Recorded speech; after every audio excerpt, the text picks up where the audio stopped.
안녕하십니까. 사랑하는 우리 충신교회 중보기도회 여러분, 오늘도 이렇게 영상으로 찾아뵙게 되었습니다. 모두 건강하게 잘 지내고 계신지요? 모두 하루빨리 코로나가 종식되어서 얼굴을 맞대고 함께 기도할 수 있기를 바랍니다. 오늘 함께 보실 말씀은 요한복음 9장 1절에서 12절까지의 말씀입니다. 신약성경, 제가 가진 성경으로는 161면에 있습니다. 요한복음 9장 1절에서 12절까지의 말씀을 함께 한 목소리로 읽고 함께 기도하겠습니다. 함께 한 목소리 읽겠습니다. 시작. 예수께로 길을 가실 때 날 때부터 맹인된 사람을 보신지라. 제자들이 물어 이르되 라삐여, 이 사람이 맹인으로 난 것이 누구의 죄로 인함이니까? 자기의 죄이니까? 그의 부모이니까?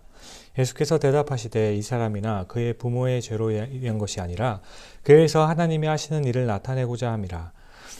때가 아직 낮음에 나를 보내신 이의 일을 우리가 하여야 하리라. 밤이 오리니 그때에는 아무도 일할 수 없느니라. 내가 세상에 있는 동안에는 세상의 빛이로라. 이 말씀을 하시고 땅에 침을 베더 진흙을 이겨 그의 눈에 바르시고 이르시되 실로암 못에 가서 씻으라 하시니, 실로암은 번역하면 보냄을 받았다는 뜻이라. 이에 가서 씻고 밝은 눈으로 왔더라. 이웃 사람들과 전에 그가 거리는 것을 보았던 사람들이 이르되 이는 앉아서 구걸하던 자가 아니냐. 어떤 사람은 그 사람이라 하며 어떤 사람은 아니라 그와 비슷하다 하거늘 자기 말은 내가 그라 하니, 그들이 묻되 그러면 내 눈이 어떻게 떠졌느냐. 대답하되 예수라 하는 그 사람이 진흙을 이겨 내 눈에 바르고 나더러 실로암에 가서 씻으라 하기에 가서 씻었더니 보게 되었노라. 그들이 이르되 그가 어디에 있느냐. 이르되 알지 못하노라 하니라. 잠시 기도하겠습니다. 사랑의 주님, 오늘도 주님의 말씀 앞에 섭니다. 오늘도 주님의 말씀을 전하게 됩니다. 부족한 종의 입술을 주장하여 주사 우리에게 꼭 필요한 말씀을 전할 수 있게 하여 주옵소서. 감사합니다. 예수님의 이름으로 기도드렸습니다. 아멘. 어떤 임금이 신하 둘을 불렀습니다. 그리고 한 신하에게는 온 땅에 있는 잡초를 종류대로 수집해 오라고 명령하고, 다른 한 신하에게는 되도록 많은 종류의 꽃을 수집해 오라고 이야기하게 됩니다. 1년 후 돌아와서 잡초를 수집을 맡은 신하는 임금님, 우리나라에는 잡초가 이렇게 많은지 몰랐습니다. 우리나라는 잡초로 둘러싸여 있습니다. 그리고 꽃을 수집하였던 신하도 보고하게 되는데, 임금님, 아닙니다. 우리나라는 전체가 꽃으로 덮여 있습니다. 우리나라는 전체가 꽃동산입니다. 라고 보고하게 됩니다. 노란 안경을 쓴 사람에게는 세상은 노랗게 보이고, 또한 빨간 안경을 쓴 사람들에게는 빨갛게 보이게 되는 것이죠. 이번 이태원 클럽 사건은 코로나를 바라보는 젊은 세대의 그 시각의 차이를 느낄 수 있는 사건 중에 하나라 생각합니다. 모두가 할 수는 있지만 절제하는 상황 가운데에서 이들의 인터뷰 내용을 보게 되면 자신은 괜찮다, 자신은 젊기 때문에, 그리고 이만큼 참았으면 됐다 라는 그 시각 차이 때문에 일어난 일이라고 보게 됩니다. 불평거리를 찾는 사람에게는 불평스러운 일들만 보이게 되고, 감사할 거리를 찾는 사람들에게는 감사할 것들만 보이게 됩니다. 또 부정적인 태도를 가진 사람에게는 모든 것이 부정적으로 보이지만, 긍정적인 태도를 갖게 되는 사람들에게는 긍정적인 것들만 보이게 되는 것입니다. 여러분들은 과연 어떤 안경을 쓰고 계십니까? 오늘 본문의 내용은 이런 색안경의 관점에 대해서 이야기해주고 있는 것입니다. 이렇게 오늘 본문에 등장하는 인물들은 일어난 그 상황들을 바라보게 될 때 각자가 생각하는 관점으로 그 상황들을 파악하는 것을 우리는 알게 됩니다. 오늘 본문에서 서두인 1절에서 3절까지의 말씀을 보게 되면 제자들의 그 관점과 예수님의 그 관점이 전혀 다른 것을 우리는 알게 됩니다. 맹인을 바라보는 그 관점이 전혀 다르다는 것이죠. 제자들은 태어날 때부터 맹인된 것이 그의 죄 혹은 부모의 죄 때문에 그런 것인지를 묻게 되는데, 예수님께서는 그것이 아니라 하나님의 일을 나타내기 위함이라고 말씀해 주고 계신다는 겁니다. 그런데요, 여기서 잠깐 우리는 요한복음을 읽으면서 알고 넘어가야 할 것이 하나 있습니다. 꼭 하나 기억해야 되는 것은 바로 요한복음의 기록 목적에 관한 것입니다. 요한복음은 전체적인 문맥을 이해하기 위해서는 요한복음의 기록 목적을 생각하면서 읽어야 되는 책입니다. 왜냐하면 요한복음의 저자인 요한은, 또한 하나님께서는 교회 안에서 발생되고 있는 그런 잘못된 해석들에 관련해서 그것을 대항하여서 예수님은 진정한 메시아이며 하나님의 아들이심을 확신케 함으로써 그리스도인들의 그 신앙을 견고하게 만드는 것이 요한복음의 목적 중에 하나이기 때문입니다. 다시 말해서 우리는 요한복음을 예수님은 누구이신가 하는 것을 명확하게 밝히는 것이 목적이라는 것을 늘 염두에 두고 본문을 읽어야 한다는 것입니다. 요한복음에서는 다른 복음서에서 말하는 이적들을 표적이라는 단어로 바꾸어서 이야기할 때가 많이 있습니다. 해석하는 경우가 많이 있는데요. 이때 이적을 미라클, 기적이라는 단어로 이야기할 수 있고, 표적은 사인, 어떤 표시라는 단어로 바꾸어 살펴보게 되면 요한이 예수님이 누구이신가를 이적이 아닌 표적으로 설명하는 그 이유를 우리는 깨닫게 됩니다.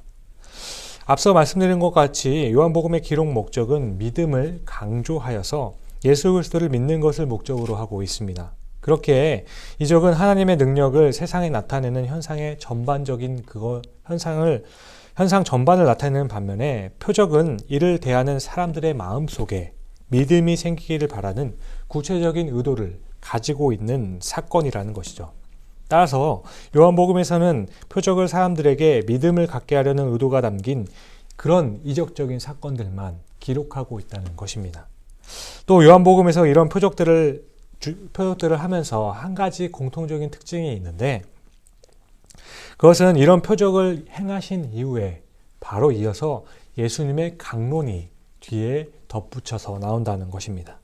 그러니까 예수님께서는 먼저 표적을 행하시고 이런 표시들, 사인들을 만들어 보여주시면 청중들은 이 세상의 가치관과 관점으로 그 표적의 의미를 판단하게 되는데, 그렇게 되지 않도록 자신이 베푼 표적에 대한 진정한 의미가 무엇인지, 그 표적이 의미하는 바가 무엇인지를 자세하게 강론해 주시는 구조를 띠고 있다는 것입니다.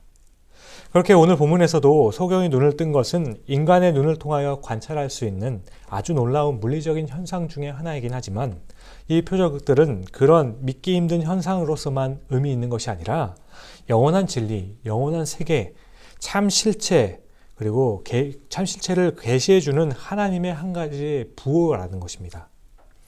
그렇게 본문에서의 주님께서는 우리가 자신이 소경된 것이 암흑에 살고 있는 것을 인정한다면 우리는 예수의 빛을 보게 되고 계시를 깨닫게 되겠지만, 본문의 유대인들처럼 모세의 율법에서 얻은 것만을 절대시하고 그 관점을 기준으로 모든 것을 판단하면 진정한 빛과 계시를 보지 못하게 된다는 것입니다.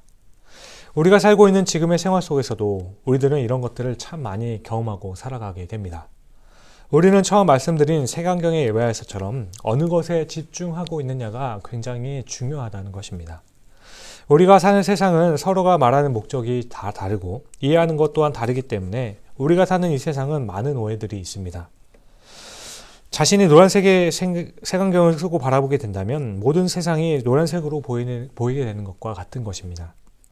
이처럼 본문에서 예수님께서는 질병의 원인을 부모나 자신의 죄로 보지 않으시고 하나님의 영광을 드러내기 위함이라고 말씀한 것은 당시의 제자들과 그 시대의 사람들의 그 색안경을 지적하신 말씀인 것입니다. 소경은 마지막에 예수님을 그리스도라고 고백을 하긴 하지만 바리새인들은 자신들의 색안경을 가로막혀서 오히려 자신들의 영적 안목이 어두워진 소경이 되었다는 것을 알게 됩니다. 다음으로 오늘 본문의 제목은 소위 소경의 치유 사건인데요. 본문석에서 말하는 중심 주제인 죄와 그리고 죄로 인한 고난에 대해서 잠깐 살펴보려 합니다. 여러분들은 자신에게 혹은 주위 사람들에게 찾아오는 고난에 대해서 어떻게 생각하십니까? 우리는 쉽게 육체로 오는 질병을 죄와 관련되어 있다고 생각하고 질병을 죄에 대한 형벌로 곧장 연결하려는 경향이 있습니다. 이렇게 생각할 때의 문제는 예수님을 믿는 우리들을 괴롭히는 질병과 고통, 장애와 불행의 문제를 어떻게 이해해야 되는지에 대한 질문을 갖게 된다는 것이죠. 맞습니다. 성경을 전체적으로 살펴보게 되었을 때 사실 질병과 죄는 서로 연결되어 있습니다. 죄에 대한 징벌로 우리는 사망을 얻게 되었고 그의 부수적인 것으로 고난을 얻게 되었습니다. 그래서 죄를 용서해 준다는 것과 고난의 상태로부터 구원해 준다는 것은 동의어로 사용될 때가 참 많이 있습니다. 예를 들어 시편 103편 13절을 보시면 저가 제 모든 죄악을 사하시며 내 모든 병을 고치시며 라고 하여 한 사건 가운데서 죄 용서와 병 고침의 그 두 가지를 표현을 같이 하고 있음을 우리는 알게 됩니다. 하지만 오늘 예수님께서는 다른 견해 또한 제시하고 계신다는 거예요. 소경과 관련하여 그가 소경된 것은 하나님께서는 소경을 통해 자신의 사랑과 능력을 나타내셔서 그를 하나님의 영광을 드러내는 도구로 사용하시기를 원하셨다는 것입니다. 그렇게 도구로 사용된 소경은 자신의 소원이었던 빛을 보게 되었고, 빛을 봄으로써 예수를 바로 이해하면서 예수를 그리스도로 고백하면서 자연스럽게 예수를 증거하는 생명의 도구로 하나님의 역사를 위해 의미 있는 도구로 사용되게 되었다는 것이죠. 그러므로 우리는 고난을 받은 사람들을 볼 때와 우리 자신이 당하고 있는 고난을 볼 때 무조건 우리가 지은 그 죄를 지었기 때문에 하나님의 벌을 받는 것이라고 함부로 단정짓는 원시적인 사고의 실수를 범하지 말아야 한다는 겁니다. 왜냐하면 죄가 고난을 가져오는 것은 사실이지만 항상 1대1로 대응하는 것은 아니기 때문입니다. 그렇다면 우리가 질병과 장애 또는 인간이 당하는 고난에 대해 어떤 시각을 가지는 것이 성경적인 것일까요? 이에 대한 답은 창세기에 나온 아담의 죄까지 거슬러 올라가는데요.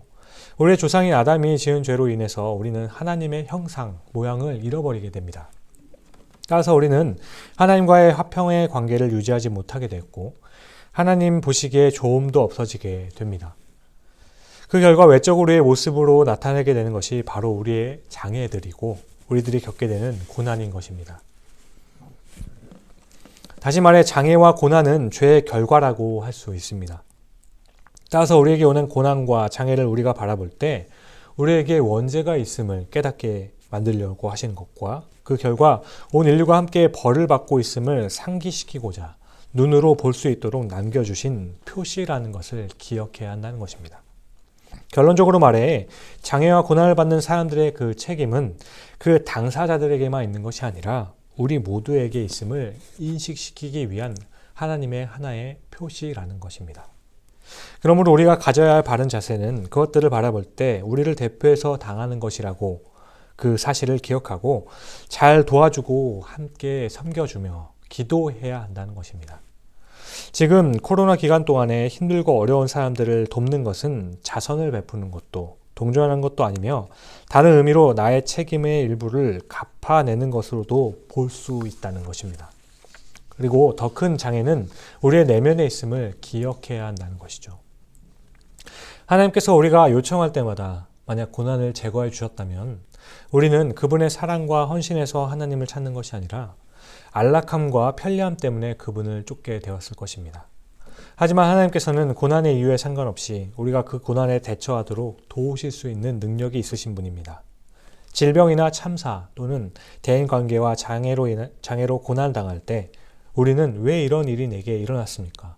내가 무엇을 잘못했습니까? 라고 묻지 말고 오히려 일어나고 있는 일에 대한 분명한 시각을 갖게 해달라고 또 그 시험을 이기림을 달라고 하나님께 요청해야 한다는 것입니다. 절망적인 상황에서 우리는 문제를 해결하려고 가능한 일을 모두 다 해보았을 수도 있습니다. 우리가 생각하는 대안들을 다 조사해보고 내가 가진 자원들을 다 쓴 후에도 우리의 동기들을 철저하게 살펴보며 조언을 요청하고 제안된 바를 다 해본 후에도 아무것도 변한 것이 없다는 것을 깨달을 수도 있습니다. 우리가 기도를 지속하며 다른 사람에게 우리를 위해서 기도해달라고 요청했음에도 불구하고 아무런 응답을 받지 못할 수도 있습니다. 사실 그 해결이나 해답 혹은 응답이 즉시 혹은 이 생에서 오지 않을 수도 있습니다. 그러나 또한 우리의 어려움에 상관없이 그리고 우리의 짐이 제거되었는지와 관계없이 하나님께서는 지금도 일하고 계신다는 사실을 우리는 믿음으로 고백해야 되고 기억해야 한다는 것입니다. 하나님께서는 우리의 고통을 사용하셔서 다른 사람의 완고함을 깨뜨리시기도 하시고 그들 안에 변화를 일으키실 수도 있다는 것입니다. 하나님께서는 우리의 해결되지 않는 그 필요들을 사용하셔서 다른 사람들로 계속 해답을 찾도록 동기를 부여하실 수도 있고 그들의 유익을 얻게 하실 수도 있는 분이십니다. 끝으로 6절과 7절을 보시면 예수님께서는 굳이 말씀으로만도 하실 수 있는 일을 이렇게 행하신 이유가 있다는 것을 우리는 알게 됩니다. 먼저 소경의 내면적인 면을 보게 되면 진흙을 발라서 눈에 바르고 못에 가서 씻으라고 하는 것은 예수님 자신의 말을 순종하고 있는지 그것에 대한 요구를 한 것입니다. 또한 그 사람의 눈에 바른 진흙을 이기기 위해 자신의 손으로 흙을 반죽하셨는데 이것은 그날이 안식일인 것을 감안할 때 예수님께서는 일을 하게 된 것입니다. 이것은 당시 그 바리새인들에게 진정한 안식일에 대해서 그것이 안식일에 대한 것이 무엇인지를 가르치시기 위함이었던 것이죠. 이렇게 볼 때 여기서도 우리는 서로의 생각의 차이와 바라보는 시각이 다르다는 것을 알 수 있습니다. 그러므로 여기서 우리가 잊지 말고 꼭 기억해야 할 것은 우리가 처한 상황을 우리들의 눈으로 보고 우리들의 힘으로 이것을 극복하기보다는 어려움에 처해 있을 때 더욱 하나님을 바라보고 그분께 기도하는 것이 여러분과 제가 할 수 있는 세상 사람들이 가지고 있지 않는 비장의 무기임을 기억하시길 바랍니다. 그렇게 오늘도 이런 시각을 조정하고 모든 것에 하나님의 주권이 있음을 인정하며 나라와 열방과 교회를 위해서 함께 기도하길 원합니다. 하나님께서는 우리 충신교회 중보기도위원회를 사용하셔서 놀라운 일들, 놀라운 역사들을 일으키실 것을 저는 굳게 믿습니다. 함께 기도하시겠습니다. 사랑이 많으신 주님, 오늘 말씀을 생각할 때 우리에게 다가오는 고난의 다른 한 측면은 우리가 속해 있는 모든 상황과 모든 것을 하나님의 관점으로 보게 하기 위한 하나님의 은혜의 손길임을 깨닫게 됩니다. 우리가 알거니와 하나님을 사랑하는 자, 곧 그의 뜻대로 부르심을 입은 자들에게는 모든 것이 협력하여 선을 이루느니라. 아버지, 이 말씀을 우리에게 주신 것처럼 오늘 모두가 주님의 말씀을 바로 깨달아 한 마음과 한 뜻으로 함께 기도하기를 소망합니다. 이 시간 모든 것이 주님의 주권이라는 고백과 각처의 어려움들은 그들을 위한 것이고 또 나를 위한 것임을 깨달아 간절한 마음으로 이 모든 상황을 이겨낼 수 있기를 소망하며 간절히 기도하며 나아가겠습니다. 주님께서 우리의 기도를 들어 주시옵소서. 주님 함께하여 주시옵소서.